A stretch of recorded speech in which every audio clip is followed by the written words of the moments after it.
I'm feeling so light, hearing the angelic sounds of our ancestors singing through the night for the SupraNova Body. Listen to the realms of beyond, sacred wisdom healing my mind. Chakras align when I listen to SupraNova Day. It's more than a podcast, it's a whole vibe. Expanding consciousness as you shift your mind. Tune into the SupraNova Body so you can raise your vibration. Don't be afraid to make changes and create a new you. It's more than a podcast, it's a whole vibe. Expanding consciousness as you shift your mind. SupraNova Body, a cosmic party. New way of life, it's a SupraNova Body.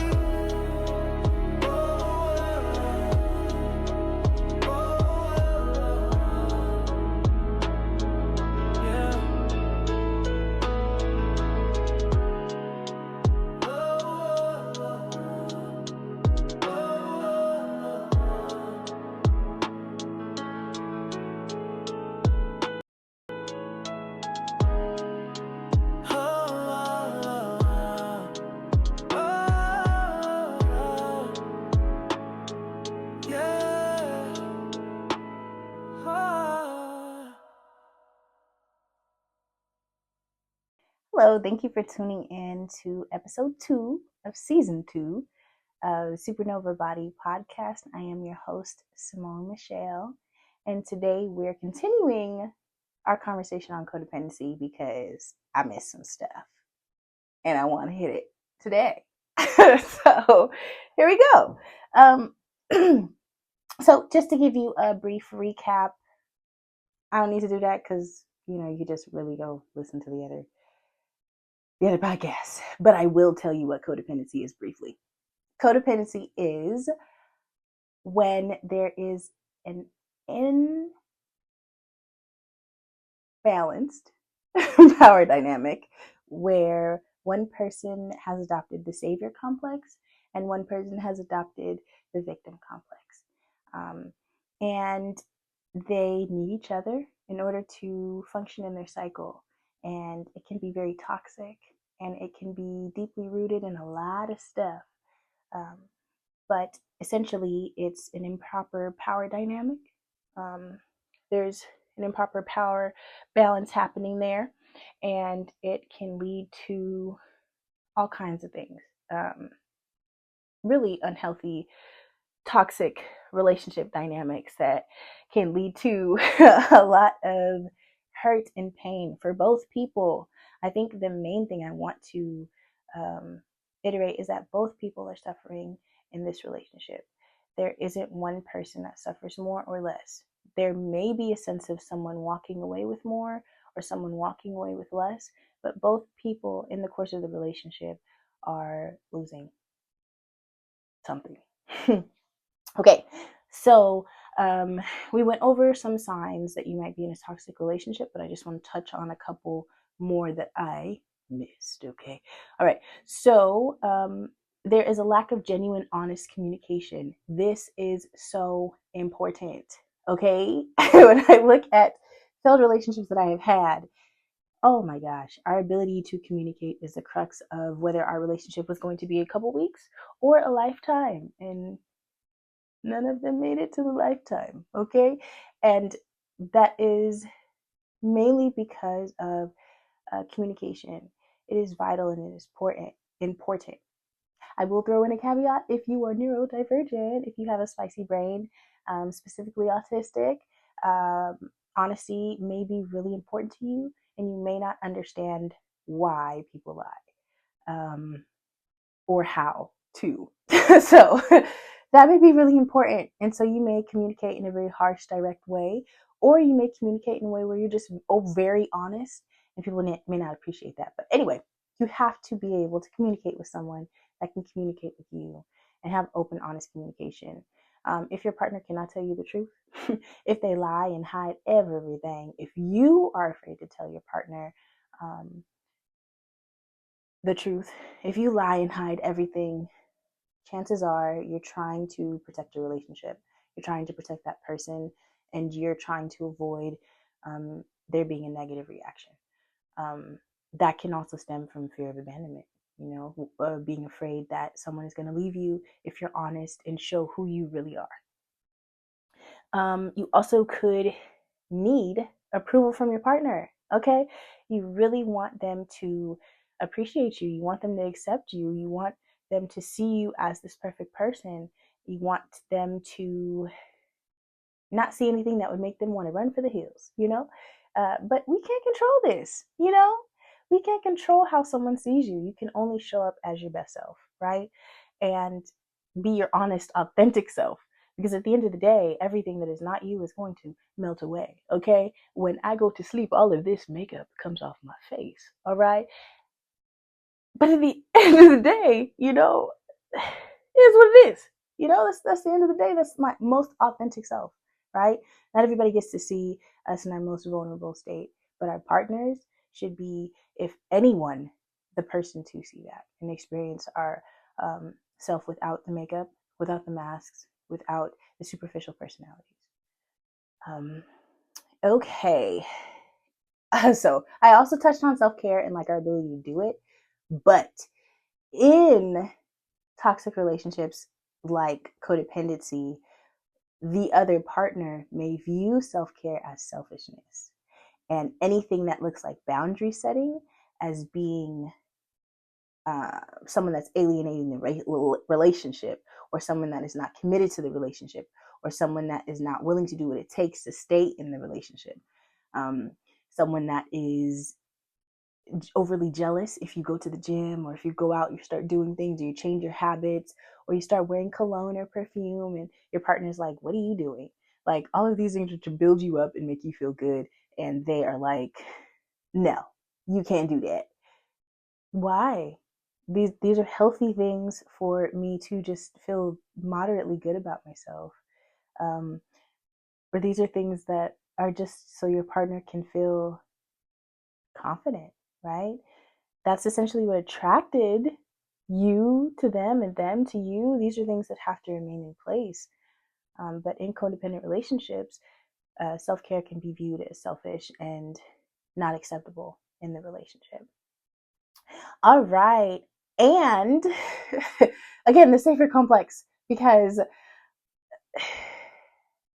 it's there, it's there in lives, and we can sometimes do that. I say we because I find myself trying to take things off my plate more now than I ever did before, because I am nobody's Jesus, okay? I am nobody's Buddha, Allah. I am nobody's savior. I am a person, right? And I can only do so much, and the rest is in the hands of the divine. God is in full control. And sometimes when we're in codependent relationships, we think that we have to save them from themselves. So a major part of codependent relationships is the imbalanced power dynamic. So that person could be addicted to drugs, could be addicted to just immature thinking and mindsets, being a victim, whatever the case may be, whatever is happening there, one person wants to save the other person from themselves. And the thing about it is both partners can do this. The person that is on drugs could want to save that person because they could be on drugs too. Both people could be saving each other and wanting to help each other get better or be better. Or if I'm not here, then what are they going to do? They can't live without me. I can't live without them. The concept that there is no room for the divine, no room for God, no room for Jesus, Allah, whoever you believe in, to step in and do their job. Or if you believe in your higher self being in control, the higher self has to have room to move in that person's life, outside of you and what you can provide for that person or give to that person. Story time. I had a friend, and they had this vision, this dream that they wanted to be able to provide financially for everybody that they loved, right? They wanted to have this big compound, and they wanted everybody to have a house on that compound. And they really wanted this to happen. They really wanted to be able to make blessings happen for people and miracles happen for people and be able to just be a blessing. However, that friend, you would not be leaving that compound, okay? You would be stuck there to do what that person wanted as an exchange for their blessing, right? Essentially, that would have created a very toxic dynamic. And a lot of people live that way. Parents, parents can do that. We'll talk about that in the next episode.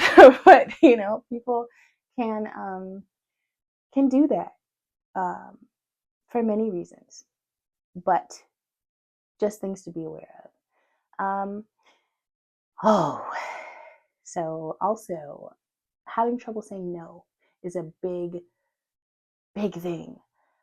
If you're looking at your relationships or your friendships, and if you say no, they do a temper tantrum, or if you say, I'm sorry, I just can't do that right now, it's a big problem, that is a very telltale sign that this is not doing what it's supposed to do. It's not giving what it's supposed to give. It's not going to be leading to a positive place. We should all be able to voice when our capacity is no more. I explained to my daughter the difference between being nice and being kind. We all want to be kind people, but we don't want to be nice, I could be nice sometimes, but nice is never considering myself. When I am kind to myself, I consider what my capacity is. And if I can do it, or if I just can't right now. When I was younger, I was programmed to be really nice. And then I would go home and I would be really drained and tired because I never considered my capacity and what would be fair to me as well. Two things can be true at the same time. I can do this for me and have the capacity to do it for you. And if I can't, then I'm not doing it. Again, two things can be true at the same time. I can both love you and not have the capacity. I'm not going to do it. And that's okay. I think that it can be hard sometimes to tell people no, but when you learn how to do it and say, I just don't have the capacity, I don't have the money, I don't have the time, I don't have the energy, I don't have the desire, I don't want to. How someone receives that and their response is none of your business. And if they cannot handle it in a way where you feel safe to say no again tomorrow, then it's okay for them not to be in your life at that time. Or it's okay for them not to be in your life at that capacity in that way, where they do not respect you being kind to you if it is not also being nice to them. Yes, so a relationship where this appears will lead to issues in boundary setting. And when you recognize that your partner may not have the capacity or the tools to set boundaries, it's important to be aware and say, hey, I noticed when I do this, you don't like this. Is this a boundary for you? Because I don't want to violate that. It's important.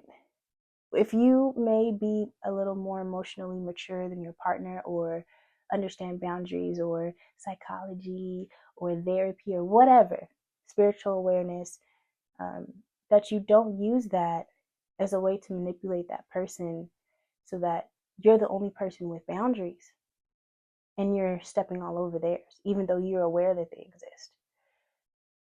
Transparent moment. I had a relationship where I did observe that they didn't have any boundaries. And it was really hard in getting them to understand and respect that I did. Like, oh no, we're not going to do that because this is a boundary for me. And this is a core value for me. And just because it's not for you doesn't mean it's not for me. And then when I learned that it was for them, they just didn't respect boundaries, it became very difficult in order to pursue a healthy, continued relationship. Which is unfortunate because what you learn is that people with no boundaries have the biggest hearts, okay? They have the best intentions. They're great to be around, except when they start violating your boundaries because you got some, So, anyway, moving right along. Okay, so the impact of codependency. So this is where we were going to start off today, but because I forgot stuff, we're not. So we're just going to continue into that now. What can it look like in the long term? It could look like the giver becomes lost in who they are. They no longer have a sense of self. They no longer have a concept or idea of who they are anymore. It has been so wrapped up in who they were for that person. That's it. That's all. That's all that they know how to do is be the giver to that person. And both people can be givers. That's the crazy part about codependency. These roles are not permanent. One person can be doing the other, or one person can be not. It's not fixed. It's definitely fluid. The person that is giving can become resentful, full of resentment, emotionally exhausted, burnt out. Burnout is a real thing. Like, it is actually a real thing. A lot of people that are burnt out are laying in bed scrolling right now. They're scrolling TikTok. They're on Instagram. They're on Facebook. They're doing everything but what they need to do. They have a pile of clothes in the corner and they're not going to touch it because they are done. Their energy is done, and it takes time to repair from that. The next thing that could be happening is neglect of personal needs and goals. So again, self-care. You're not doing that. You have no goals. You wanted to be a dentist when you met them, and you decided, I don't have the energy. You wanted to be a lawyer when you met them, and maybe one day. You had all these goals and ambitions. They had all these goals and ambitions, dreams, goals, focus, and somebody's dreams took a backseat. So now they're struggling to get ahead. There's a piece of hair, and it's got to go. I've been trying to get this off my face, Lord. Anyway, okay. So they where was I at? They could have goals or desires, and then because you guys could both be givers, this is what it could look like. It could look like you both giving up goals to assume another goal that makes most sense in the time, or one person gives up their goals and sacrifices to help the other with their goals, and then the person that sacrificed is now resentful, or you try to help each other with goals. So one person could be helping another with their goal and focusing on their own, and the other person could be helping that person and working on their own. And both people are exhausted because there's an improper exchange of energy going out into each other and their own, instead of being able to say, like, I'm going to focus on mine this week. We'll focus on yours next week. You focus on mine with me the following week. Like, instead of creating a balance that really works, everybody's trying to, like, people please the heck out of the relationship. All right. And what does that do? Yeah. That. It messes things up. It just makes it so that you stop wanting to come home. You stop wanting to leave home. You stop wanting to interact with other people because you don't want people to see what's happening. Friends are like, why are you doing that, girl? Friends are like, boy, like, why are you doing all that for her? Or him or whoever. You start hiding. You start isolating because you don't want people to see that this is very unhealthy. You can sense that it's toxic. You can see the drain, and you know that the moment you get around people that love you and care about you, they're going to be like, yeah, no.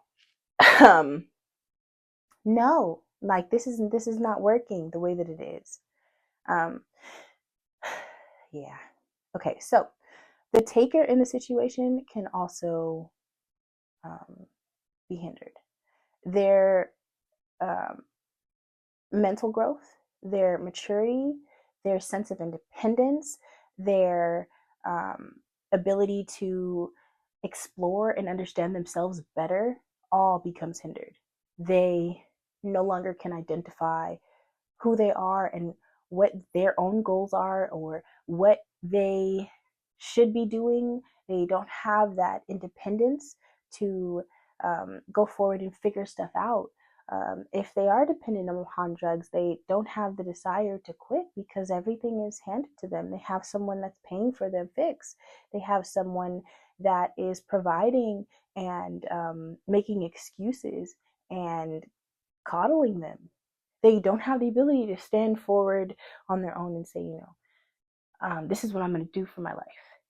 Because the giver has a role that they really enjoy feeling. And the taker has a role that they really enjoy feeling too. So why change it? Why change it? Okay. So, yeah.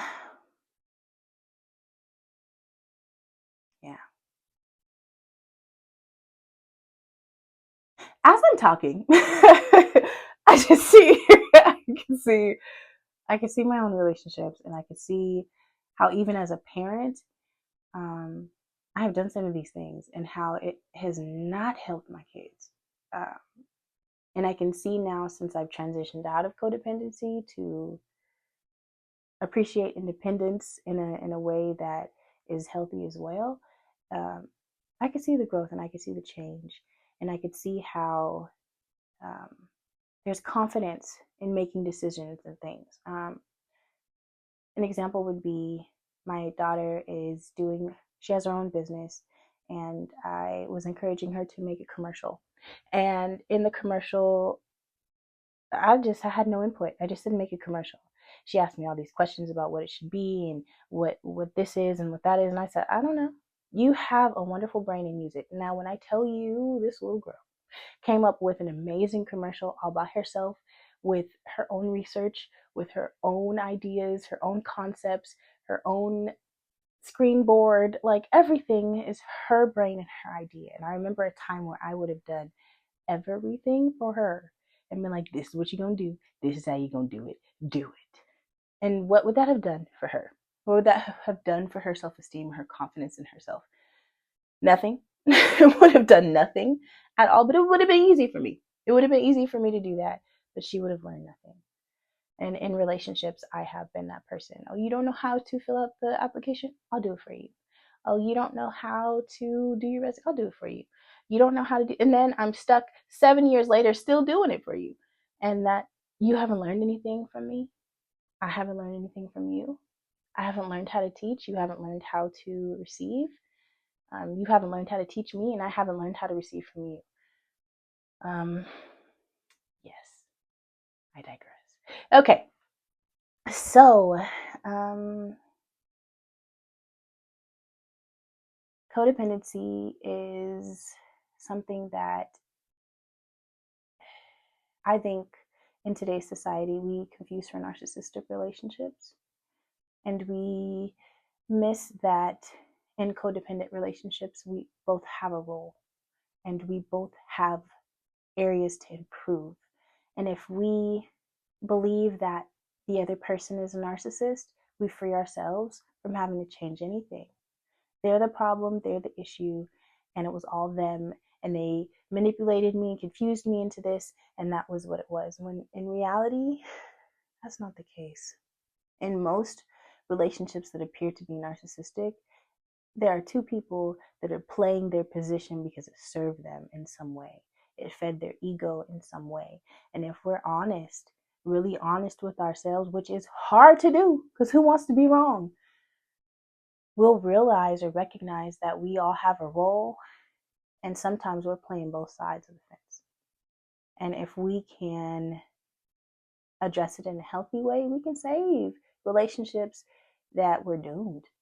We can change the way that we see things and respect self-care as the unselfish thing that it is, and allow people to evolve within our relationships and dynamics to change. Yeah. So, if you have finished both episodes of the codependency in relationship dynamics, and you have more questions, feel free to hit me up. I'm on Instagram, Facebook, all those different places, and I can definitely help you in a professional manner. You can visit my website at SupraNovaBody.com and schedule a consultation, and we can talk further. And I can definitely help you figure out what's going on in your mind, and I can walk beside you and collaborate with you on a plan to reclaim your independence in a positive, healthy way, and possibly salvage a relationship that is important to you that you would like to repair. Again, I want to thank you for taking time out to sit here and listen to me, and I appreciate you for doing so.